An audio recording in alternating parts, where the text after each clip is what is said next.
Good afternoon and welcome back, everybody. This is Captain Rex Witkamp coming to you live again worldwide from the lower right-hand corner of the United States with a special guest from the upper left-hand corner of the North American continent. Mr. Michael Bridgeman is with us today, and he's a very special guest because I like to say I always have special guests, but it's this experience of having and hosting a podcast that is it's just an amazing journey through the stories of the guests that I have on, and Michael's no exception. You're going to learn about Michael, and a quick introduction is that Michael's been a multi-business entrepreneur. He's like the serial entrepreneur that has had and faced many of the challenges that entrepreneurs face and overcome these challenges. And from what led an early beginning in a pet supply retail business model, eventually led to a successful business mentorship, coaching, and clientele consulting business, and as well has blossomed into a public speaking career. So I'm honored to have you on. Michael, how you doing today? Oh, I'm fantastic, Captain Rex. What a great introduction. Thank you so much, my friend. It is awesome to be here to speak to your audience today and do our best to give them some good stuff today, my friend. Let's give them some good stuff all the way from the West Coast to the East Coast, baby. Or as I like to call it, the best coast to the other coast. Points already in this corner. He's just coming up. Oh, I got to score something right now, my friend. I'll let that slide, as I like you. Michael, just give us, for my readers that don't know you and haven't been exposed to your brand, just give a quick introduction. Let us know who Michael Bridgeman is and your efforts and what you're doing, and give us a taste and a feel for what it is you're accomplishing in life. Yeah, for sure, buddy. So I, as you eloquently put it in your intro there, I own several different companies now. I have the luxury and the benefit and the gift of doing that. But that is not where it started out, my friend. That is not where it started out at all. I took over 12 years ago a very, very challenged and struggling family-owned pet business that does products and services for dogs and cats. And through a heck of a lot of effort, a ton of grit, and just never really giving up, I was able to build that into a very prominent member of the business community here in Abbotsford, which is just outside of Vancouver, British Columbia, Canada, where I live. And that building that business into the success that it's become, Rex, afforded me the space in my life and afforded me the opportunity in my life to start to go, okay, if I can do this, why was I able to and other people have stumbled? Like, what was it that I was doing? And so it gave me the chance to really reflect on that, because I'd gone from being one of those sort of highly paid self-employed people that had maybe a bit of a team to suddenly a business owner. And I didn't have to go into the company anymore, right? So I was left with this time and this space on my hands. Now, I was certainly plugged in and we were still pushing where the company was going, but to me, that was like this crazy, awesome accomplishment that I was going to get paid. I was making, whatever I was going to make, regardless of whether I actually showed up to a job or not. And I thought, man, this has got to be, other people have to be able to accomplish this. So I dove into marketing. I figured out marketing. That was my real Rosetta Stone to sort of mastering and figuring out how to be successful in business, was figuring out how to market my business. Because a lot of us can do what we do really well, but if you don't know how to market what you do really well, man, you're going to stumble all over the place because you can't grow. So I really started to master the art of marketing, and that led me to consulting and coaching other companies, and then founding my own media agency that really focuses on small and medium-sized businesses to help them with their social media stuff, but just marketing in general, just building great content.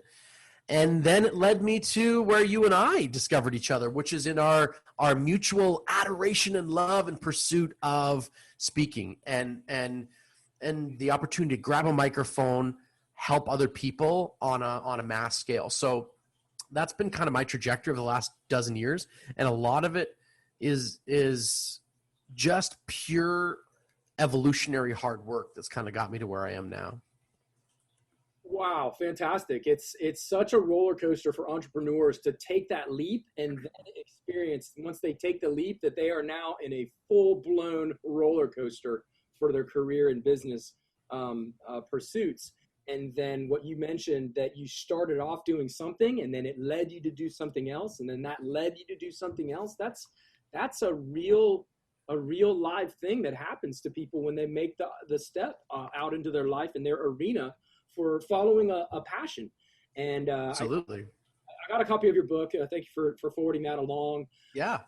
And I know you're in the plans and to revise it, but it's funny because you describe what you did is you described it as a shit show, just coming in and jumping into a shit show and just like, it didn't feel like that was the decision that anybody really wants to do, so you probably relate to a lot of entrepreneurs there, but I think what you turned it into and where you're at now, it's going to give a lot of, it's going to speak to a lot of people during this cast. So. Oh, thank you, Rex. Yeah, it was the proverbial shit show for sure. Like when I walked in, it was a disaster zone, horrifying culture. I mean, I'm up in Canada, so we call it the CRA, the Canada Revenue Agency, but it's like the IRS for you guys, right? And down in the States, and we owed them $125,000 when I showed up, and we only had, and our company was doing about $350,000 in annual revenue. So that wasn't even profit. That was just like, there was no profit, but we owed him 125 grand. And honest to goodness, my friend, like you could look at it by the minute almost with how much interest and penalties it was going up. So it started out at about $25,000 or $30,000, and my mom did the ostrich thing. I love my mom, but she played the ostrich moment. She didn't want to look at this problem, so she stuck her head in the sand. You know what's sticking the head in the sand? The ostrich? Her freaking ass was up in the air, right? Like, and she just got run over by this government bus. And yeah, it took. In all honesty, I look back on it now, and I wish I'd been a journaler. I wish I'd really been journaling at that time really vehemently, because I would love to know how the hell I got out of that situation. Because I look back on it now and I'm like, I don't even know what we did. Like, I don't even know how. I mean, I know I was working 70 to 80 hours a week. That was the one thing that I knew was it was nuts. I had to fire almost everybody on my customer service team, and I just worked, and I'm talking 7 days a week, every day, 8 to 10 hours. And it was 3 or 4 years just like that because we couldn't afford to hire anybody else. Yeah. I figured it out. And thanks for that response. I know that resonates with a lot of my listeners, but you talked earlier about a time where you had the ability to reflect what was going on. And, I'm just going to break really quick, and I just want to introduce topics. And we've been ranting here about the 5 tenets. Okay. A tenet is a core belief in something that is true for a company or an organization. And in this case, I use it as a definition or a word to define what's true for a person. And so live a core tenet in this order, I think it's going to have I know it'll have massive success for people moving towards their goals. And so quickly, the 5 tenets that we're going to go over: rising above mediocrity, elevating your standards, talking about visualizing the best version of yourself, living up to your highest potential, and then focusing in and finding purpose for your potential. So we'll take them in order.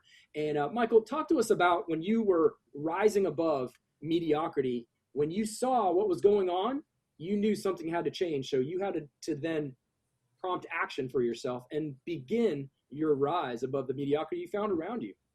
Yeah, I find, Rex, that and this isn't the first time that your listeners have heard this. I'm sure it's not the first time you've heard it, but you're going to base your expectations of what's available to you and the possibilities in life based on kind of the 5 people you keep closest. Right.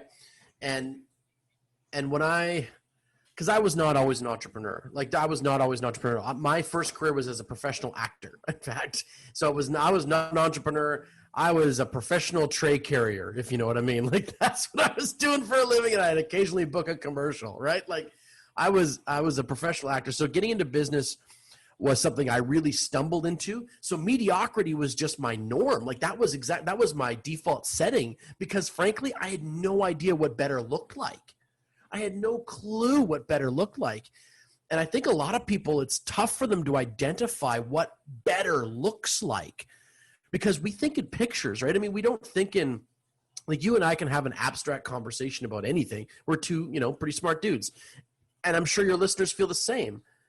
But we think really deep down, we think in pictures. So if we can't really, as you were alluding to some of the other tenets, if we can't visualize what that next greatest version really is, we're going to get stuck in mediocrity. So to rise above mediocrity, the first thing that I had to do was I had to surround myself with more experienced people in the industry and in business in general. Because as I said, like, I didn't have a lot of pet business people around me, but I started to go to some pet specific seminars, some pet specific events. Like this was 10 years ago when there was no COVID stuff going on. So I would go down to Las Vegas and go to big, huge events that had, hundreds of thousands of people there and listen to some of the other things that the more successful pet businesses were going through at the time and go, okay, how do I apply that? Like, how do I do that? How do I visualize this? Because I came from an acting world. And then, as I said, you're carrying a tray. So I understood restaurants and customer service, but I really didn't understand retail. I didn't understand the pet industry. And it was a brand new situation for me. And I was pre-built, and I love my mom, but I was pre-built with her blueprint of what business should be like. Yeah. And that wasn't successful, right? It was not a successful version. It was a borrow from Peter to pay Paul. It was a break even at the end of the month, if you can possibly get there mentality. And so to raise my level, to really shatter, because I believe in shattering people's glass ceilings. I totally believe in that because people bang into them all the time and then they get stuck. But it's a glass ceiling. You may not see the seams, but there are cracks there, and you just got to hit sometimes hard enough or get the right guidance on how to hit it to shatter it, because it is possible. And so that's what I had to do. Surround myself with people that either A, had more business experience than I did, which wasn't that hard, to be honest, at the time, and then who had experience in the industry who could go, no. That's not the right margin for that. Like just simple stuff. Cause I honestly didn't know, right? Like that's not the right margin for this. No, you need to be, if you're going to put something on sale at this price point, don't forget you bought it for here. So when you take that much off, you actually lost money. Like, what? Right? Like these are the things that I didn't know, which might seem like common knowledge, but when you're stuck in mediocrity, you just accept.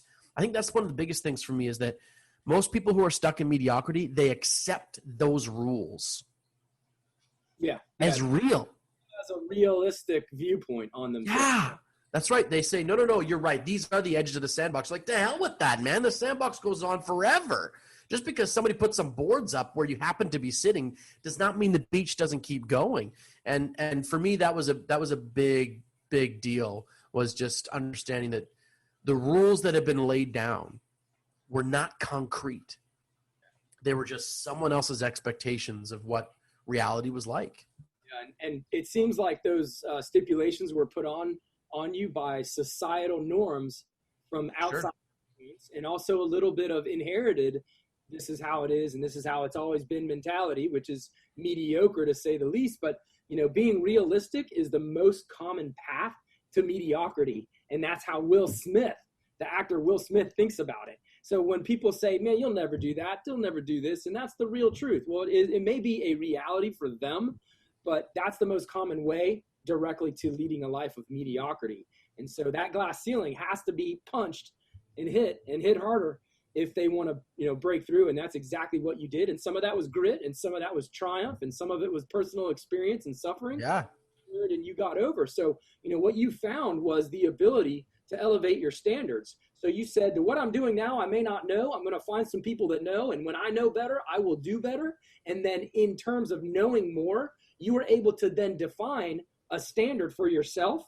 And then you were able to meet that standard and then keep setting that standard higher. So let's talk about how you elevate your standards personally, professionally, what that means and why it benefits you. Yeah. Yeah, it's very true. Like, as we just talked about, right? Your mediocrity is often an issue of standards. And well, as I said, elevating my standards came from changing my influences, right? Changing my influences. But then also, I'm a big believer in working in a project-based mentality. I might not be able to be an Olympic athlete every day of my life for the rest of my life. But can I train like an Olympic athlete for the next 7 days? You know what I mean? Like, could you do something for a little bit of time? Because this idea of, I heard this so many times, and people would say it in business, you got to fake it till you make it, right? Blah, blah, blah, blah. And I hate that. It bugs me. That drives me crazy. But I prefer the term, be it till you are it. That's good. Yeah. Right? In the sense of going, you know what, if I want to be able to, just insert whatever incredible athletic if I want to swim like Michael Phelps, I'm not going to get there because I'm not built that way. And I didn't start when I was 9 months old, but I can still, I can still start to practice what he practices. I can still start to, hit the water in a similar fashion. I can do some of those things. And as I grow, as I get better, right, I can take on more and more and more of what someone like that does. And it's so being able to readjust your standards for me is about finding that wonderful example of someone else that's living or achieving in the way that you would like to, has some of those things in their life that you would love to have, and start to model their behavior, right? Model their commitment level, model what they do. Because as you and I both would agree on this, Rex, success leaves footprints in the sand, man. Like there is a pathway and no one can walk it for you. No one can walk it for you, but many people have walked their pathway to success. So although you may be in the jungle on your own as far as needing to hike, you're not by yourself as far as going, these are the practices of people that are successful. There you go. Yeah, no need to recreate the wheel, especially in an arena of business or professional or even personal lives that somebody's already experienced and had success with. Success. Yeah. And so what we must do is we have to learn never to apologize for having high standards. And then the people that want to be in your life to support you in that regard, they will rise to meet you there if you set a standard.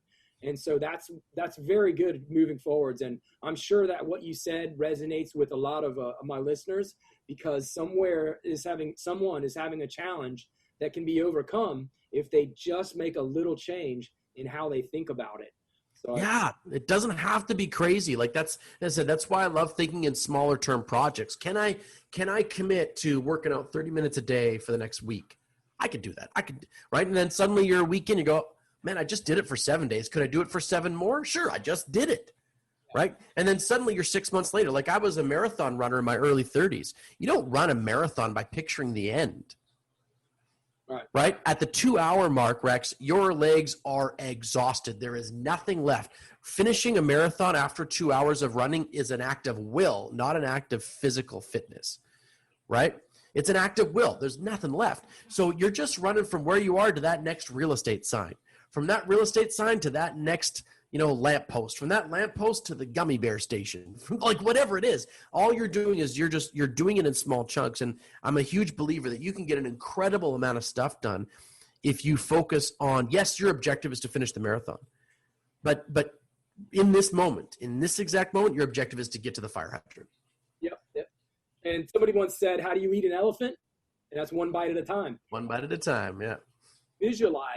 You visualize where you need to be. And so when I talk about personal growth and development, for people to understand, why is it important to have that visualization process to visualize the best versions of themselves? Totally. Yeah.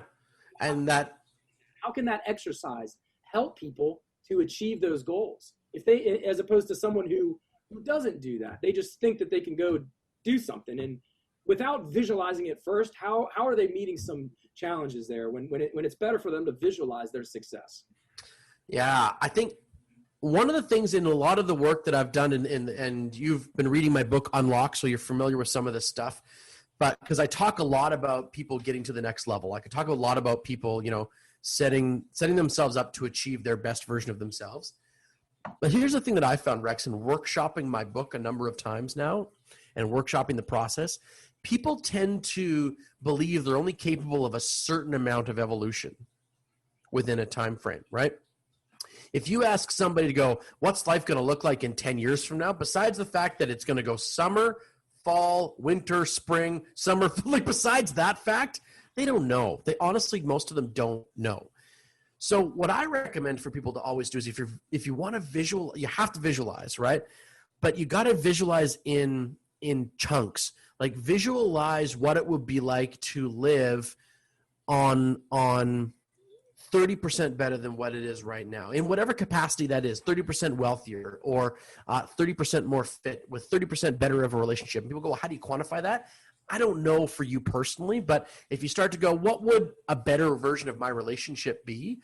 And you could start to mark down some of those objectives, right? You can start to do that because I, I believe that we're both the sculptor and the clay in our lives, that it is our job to continue to carve out the best, most incredible version of ourselves. That's part of our mandate as a human being, right? We're not human resting, we're human beings, which means we have to continue to be into our best. And to me, when you start to visualize, I always recommend people just go that 10, 15, 20%, 30% better than what they are now. And then I love this idea of making a date with that new version of yourself. Right? Within a year, make the date. Go, man, this is going to be the celebratory day where I celebrate this version of me, and you head at that direction. You literally visualize that thing, right? And a lot of the time it's going to be before you start to visualize what you're like internally and the type of human being you are. A lot of us visualize what we have, who surrounds us, where we live, what we do for a living, and that's fine. You can start with the outside stuff and just slowly but surely recognize that it's going to, part of that visualization process is about understanding also who you become on that journey. That's a great way to put it. I talk about that as well. It's not really what am I getting from this scenario or from this job or from this relationship or this company. Yeah. The important question we should ask is, what are we becoming by staying Absolutely in this relationship or this association or in this position? And so that leads me to think that of a quote by Abraham Hicks, who said that you're more productive by doing 15 minutes of visualization than you are of doing 16 hours of hard labor. So it's very fruitful for people to imagine, but that's helpful. What you said is to chunk it down and go 10, 15, 20, 30% better than what you were. And, Michael Jordan, arguably the greatest basketball player of all time, he wasn't competing against anybody else. He admits that he was only competing about who he was yesterday. Mm-hmm. We have to do moving forward. So it's, when people go through these steps and these stages, whatever industry that they're in or in whatever path they're taking, they get to a point where they've now visualized, okay? But now it's time for them to take action on that visualization. Instead of daydreaming all day, which is helpful, but it takes a certain next step, and that, what I think, is action-based, and that's living up, doing something, not just human being and not just humans just resting, right? You gotta do. And so I want us to talk about, your perspective on living up to people's highest potential. Well, I think you just said it before, Rex. There's only really one way to do that. And that is to beat your yesterday. Because I think that if you're expecting your best potential to be better than just your neighbor, right? You'll probably rise to just above them no matter what level they're at. Yeah. No matter what they're practicing, right? So if what they're doing is garbage, then you'll just be a fraction above garbage if that's the person you're competing against. So true. It's so rising into your best self is, and people don't do this enough. We don't document our journey enough. We don't put in the measuring sticks, I don't think, often enough. If one of the most practiced, you use the term tenets, which I love, but most practice habits of people that feel successful. Because I don't think my version of success is going to be different than yours, Captain Rex, right? They're going to be different. And whoever's listening to this, they're going to have their own version of success. So we can't say a broad-based definition, this is what it means to be successful. But what we can do is we can say people who feel successful, people who feel like they're on that stallion of achievement and they keep riding it to wherever it's going to take them, they do a couple of things. A, they're really resilient. But B, they're also really cognizant and aware of their journey. That's important. That's very important. Totally important. Your quest for finding the best level. Everybody is content with where they're at. Most people are content with where they're at. That's why 97% of people live in the comfort zone and only 3% live in the effective zone. And the difference between the two, I like to say that it's uncomfortable. It's growth and it's space between. So that's why. Yeah. So if you put effort on you, whoever you are listening to this, if you put effort on yourself, you can go and put yourself into that effective zone. Yeah. And I think that using just the term though, like I sometimes get concerned over just talking about comfort zones and uncomfortability. It's completely true. But part of me goes, we have to get, a lot of people don't want to be uncomfortable, I guess is where I'm coming at it. So it's like, how do we make sure that they are not sitting in it because, or they're not taking strides forward because it's uncomfortable? And for me, that's where tools come in. That's where strategy comes in, where I'm like, what is the metric? Like, what is the pass or fail? What's the zeros and ones here? What's the binary nature of what you want to accomplish? And I don't know if you know Tom Bilyeu, Rex, but incredible person. He helped build the Quest Nutrition Company, and he's got a great YouTube show as well. But he talks about the fact that this is how he operates, and I was operating the same way even before I came into Tom's circle, but it's just an echo of this. Is it just make your objectives that day pass or fail, right? If they're not arbitrary, then it's hard to be upset about them. You either go, did I get this done or did I not get this done? Was this successful? Like, did I achieve what I wanted or did I not achieve what I wanted? And if you're binary about it, for me, at least personally, it helped eliminate the fear of being uncomfortable, because it was like, today's just this game. Right? Today is this game, and my objective is to get this done. So did I do it or did I not do it? It's not a matter of going, well, I kind of did it, and there's no ambiguity there. It's just like, this is what I'm after today. Was it successful? Did I achieve it? And it's just binary. And so if you fail today, it's like Wayne Gretzky says, right? You miss 100% of the shots that you do not take. So that's fine. I didn't make it today. That's okay. Let's push again tomorrow to get there.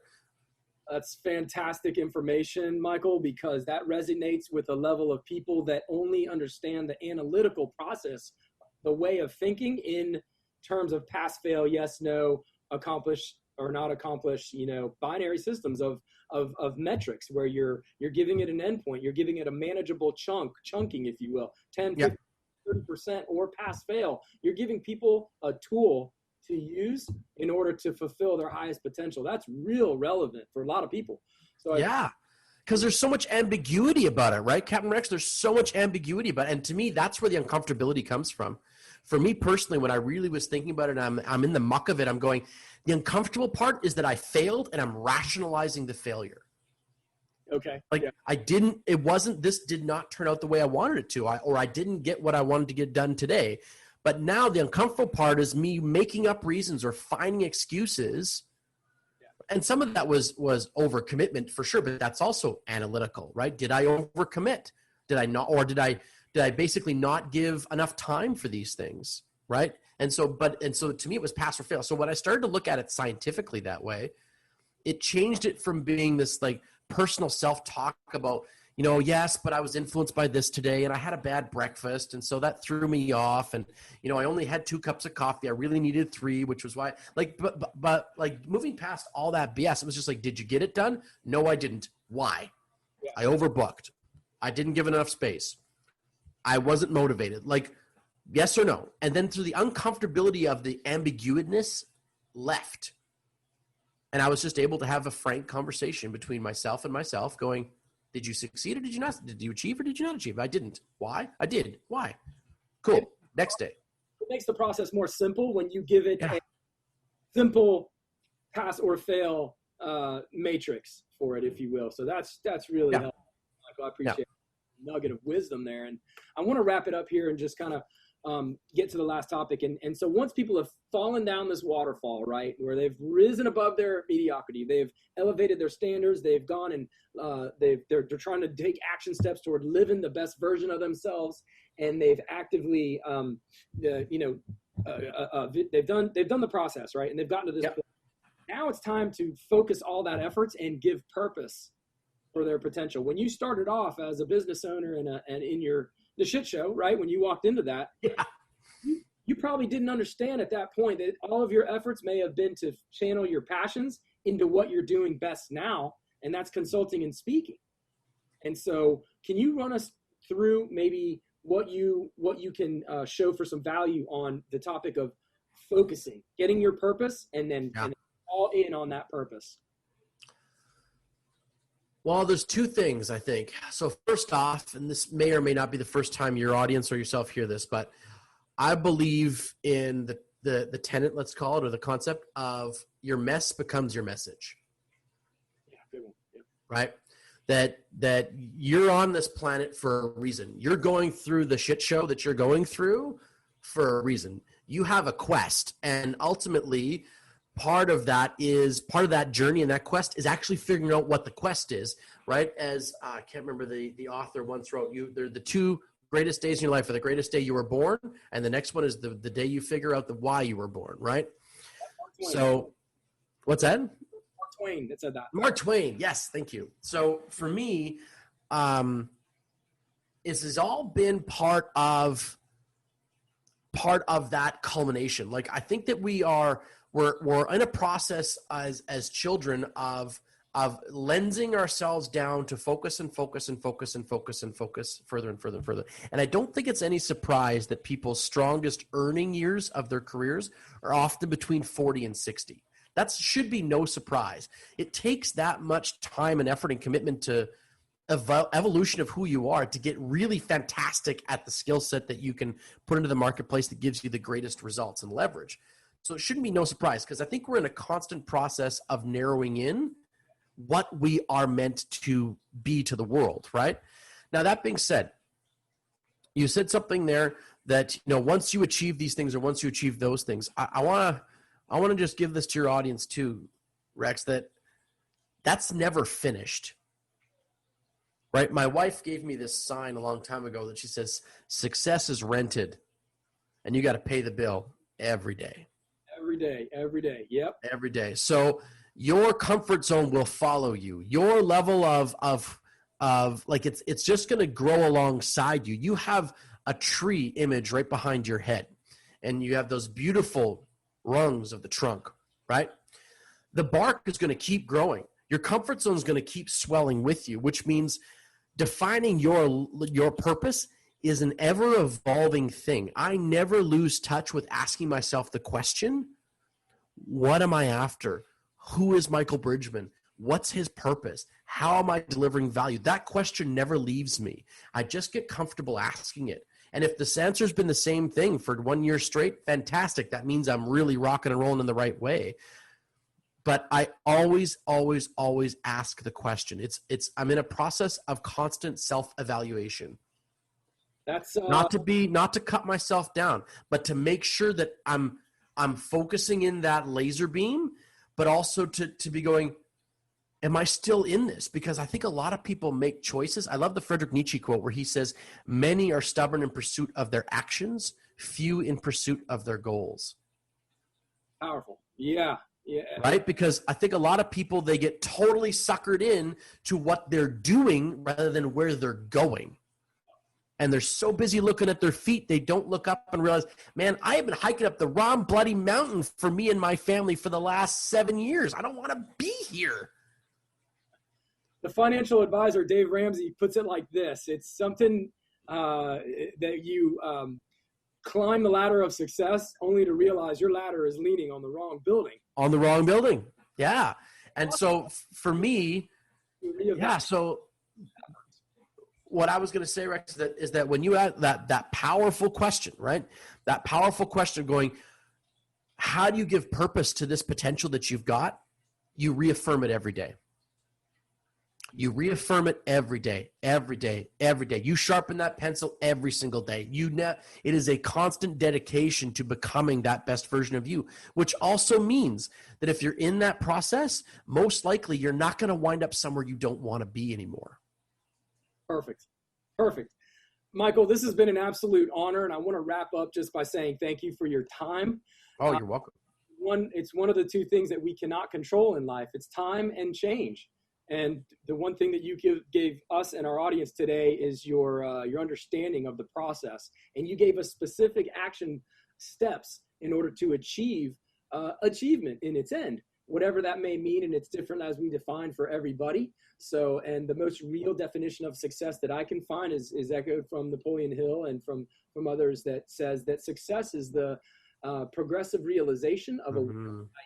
And when people ask themselves, why are they doing what they're doing? That is their ideal. And whether or not it's worthy and in their pursuit of it is going to determine if they are successful. And I'd like to just close by saying, We're not looking for the goals of life in between these isms and schisms. All right. I like to call it that it's time to quit the paralysis of analysis, and it's time to jump in both feet. All right. Get hot on the idea that you are all it takes in life to be successful. You just got to have some help from those that are willing to help you succeed and that are invested in you. Only quality people is what you should surround yourself with. And also must assuredly that when you run in the direction of your dreams, not only are they running back at you, they're also going to be tested for authenticity. Because when you make a decision to follow your passion, the universe is going to call you out and say, are you sure? Are you sure this is really what you're about? And if it's the case and it is true, you'll know, because you're going to have no limits on your own human potential. So I really want to thank you for helping everybody understand the 5 tenets. And I hope that you have a great rest of your day, Michael. Thanks. Anything else you want to leave our guests with? Oh, I just love what you just said there, Captain Rex, that the idea, you got to reinforce it, right? You got to reinforce. And that's why I believe so strongly in constant self-evaluation. I mean, let's never forget, you guys, that the sharpest katanas on the planet are folded over well over 2,000 times. 2,000 times. Think of the repetition to sharpen that blade to the point where it can literally cut through silk by touching it. You've got to fold that blade over 2,000 times. So think of that as day after day after day. How many years does it take of commitment to that same ideal that you were just talking about, right? That you were just talking about. 2,000 days. What is that? That's got to be 6 years. 6 years of daily commitment to the exact same ideals. And then your power and perseverance is as sharp as the sharpest of katanas. I like that. And I just want to leave with one thing, that iron sharpens iron. And when you're dealing and moving in the direction of your dreams, when you surround yourself with people that can sharpen your skills and cut that time down, you're doing yourself a favor, which gives a favor to the rest of us. Because I always like to say that the world is ready to accept the potential that people have already. And so we're missing out when people don't give importance for what they have already within them. So I want to thank you again, Michael. It's been an absolute honor and a privilege to my pleasure. And I know my audience, I'm speaking for them when they say thank you for giving them some absolute perfect concrete steps on how to get better in their lives. So thanks a lot, my man. I appreciate it. Thank you. Talk soon. Thanks. All right. Have a great day.